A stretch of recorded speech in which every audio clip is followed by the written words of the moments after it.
So now that I've done the first lab in Burp, I've got Burp already running, which is fine. And now I'm going to sign up for an account here. So I'm catching all the traffic in Burp. Now, just to make my life easier, I'm going to go into Burp and clear the old history. All this old stuff is just going to confuse me. So I'll clear this old stuff. And now I'm going to sign up in Burp. So here we are. I can sign up here. Okay, so I'm going to be, say, Sam and Sam at AOL.com, because I don't think I need to actually receive the email, then a phone number, then a password. All right, it likes an old Microsoft password, which has letters and numbers in it, PAD-SSW0RD. There, all right, so I made an account for Sam. Now I sign up, number already registered, fine, I'll make it 1213. All right, I'll make it 1217. All right, there we are. So I was able to register a user. Now, let's go back to the instructions. Okay, I've signed up for an account. Now I want to view the sign up request in Burp so I can see what it is. And here it is, a post sign up. Here's the ones, here's the two that were rejected. Here's the one that succeeded. So this is the request that's used to create a new user on this system. And you can see it's a post. And it goes to crappy.sams.info, and it goes to identity API auth signup. And down here it sends some data, user, email, phone number, and password. So it's pretty straightforward. And when you sign up, you'll get a response from the server, and it's going to report to, it's just telling, I don't know, that's a Cloudflare thing, okay. You're just going to send me your response saying user requires registered successfully. Please log in. All right. So that appears to be a successful one. And so you notice it's application JSON, and here's the data. This is JavaScript object notation, this way of putting curly braces, and then the name of a field, colon, the value of the field, and then a comma is just a way to format data, a very common one. So now we're going to use Postman to create these requests. So I've already installed the latest version of Postman on this machine.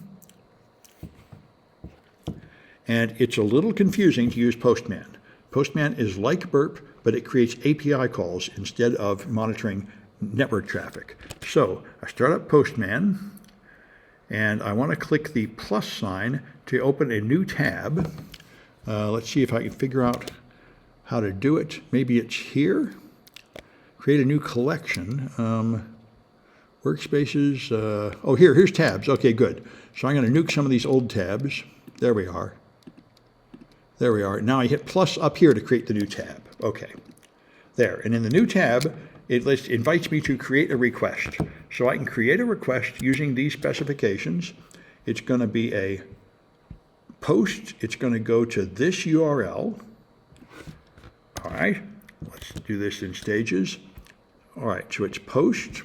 This right now is get, so I change that to post. I put in that URL.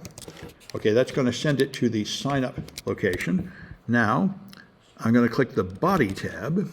Down here is the information it's sending. Body is the body of the request, and I'm going to use raw. And now I can put in JSON and paste in this JSON data. So there's raw, and here's JSON there. And now I can paste in that data, and here I'm going to make it my name, in case other people have already used it here. We'll see if this works. I think I'm going to make Sam with 2 M's, because I think I've probably already demonstrated it on this server. There, that'll do it. And let's make this a number that hasn't been used before. Okay, that should do it. That should create a new account on the server. Let's send that. And here's the response. It works. User registered successfully. Please log in. Status 200. Okay. If I'd fouled this up, it would have complained. So that's how you create a request and send it. All right. And now I can send it through Burp proxy also. And you can tell Postman send it directly to the website. But I want to send it to Burp. So I go to the gear icon, which is supposedly outlined in green somewhere here. Perhaps not. I think it's this one up here anyway. All right. Oh, and above. Okay. there it is. At the top right, there's a gear icon. I have these pictures because it's easy to get confused with all the little buttons in Postman. So I go to Settings, and in Settings, I have to make 2 adjustments. I have to stop doing SSL certificate verification because, of course, I'm going through Burp. That's going to break the HTTPS certificate. So I have to find SSL certificate verification, and it's off. It's already off. If it was colored, it would be on. All right, good. And now I need to click the Proxy tab and add a custom proxy. So there should be a Proxy tab here. Okay, there we are. And now I'm going to use Custom Proxy, I think. Yep, down here. All right, good. So I add a custom proxy, and that's going to be 127.0.0.1 on port 8080. All right, that should do it. Now, when I send requests up to the server, I should see them in Burp. So first, let's clear the history in Burp. All right, and now I'm going to send another one through Postman. So I want to go here and change this data.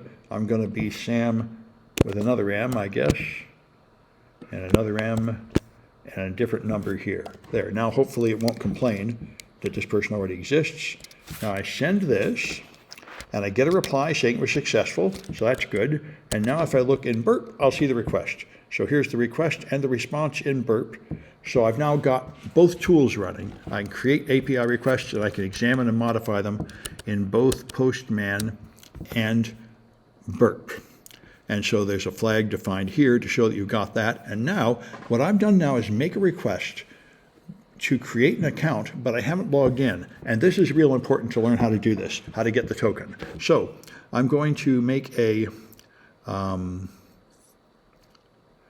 the Proxy tab, so in the Burp browser, log in with the email and sign and password. Okay, so I'm going to log in with Sam3ms2 at AOL.com. Okay, let's see if I can do that. Go here. Okay, so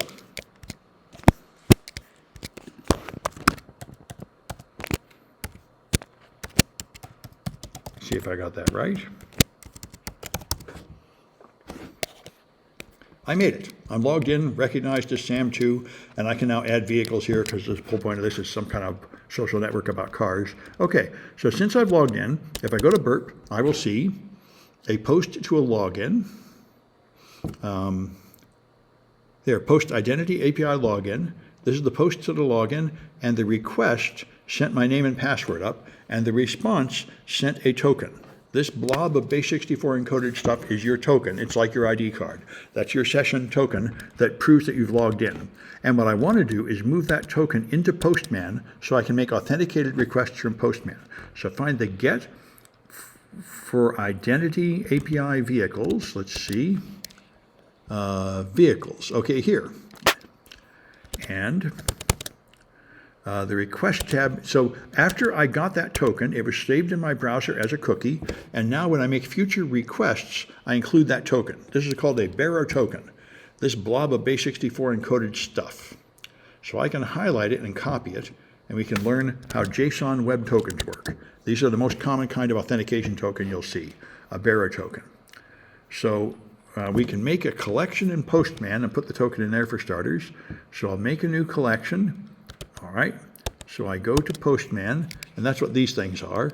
I make a new collection, make a blank collection, and I'm going to call it, should be a way to change the name. Edit. Maybe the name up here we are. This is going to be Crappy 2. All right, good. All right, and now in my new collection, after I've got it, I'm going to add the bearer token. So in the authorization tab here, authorization, I can choose bearer token.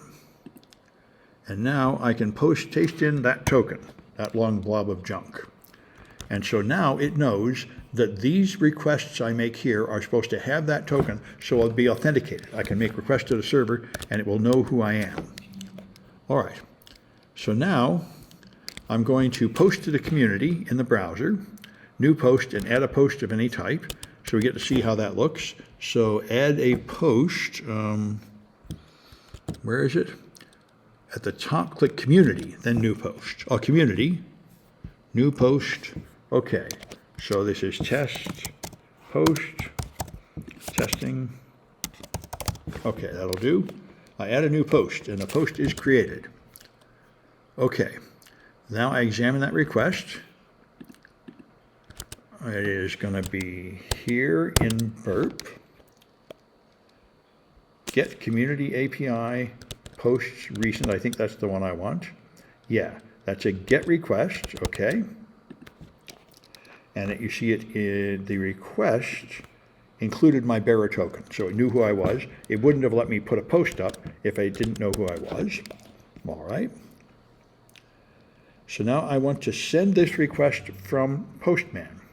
So I'm going to add a request. I'm going to put the URL in Postman. Now I don't need to type it. I can right click here.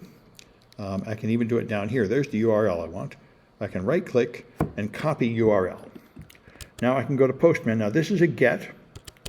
So I add a new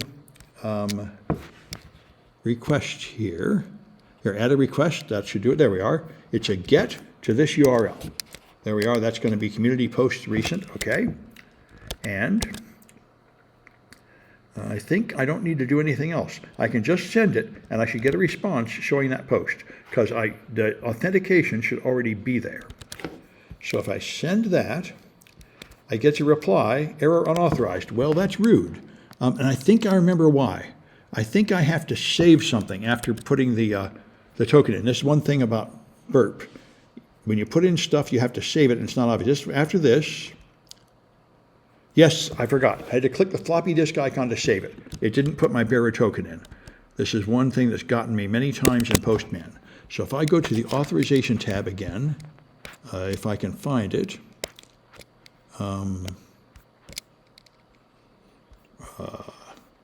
maybe here. Okay, then authorization, bearer token. There it is. I put it in, but I have to hit save, or it doesn't count.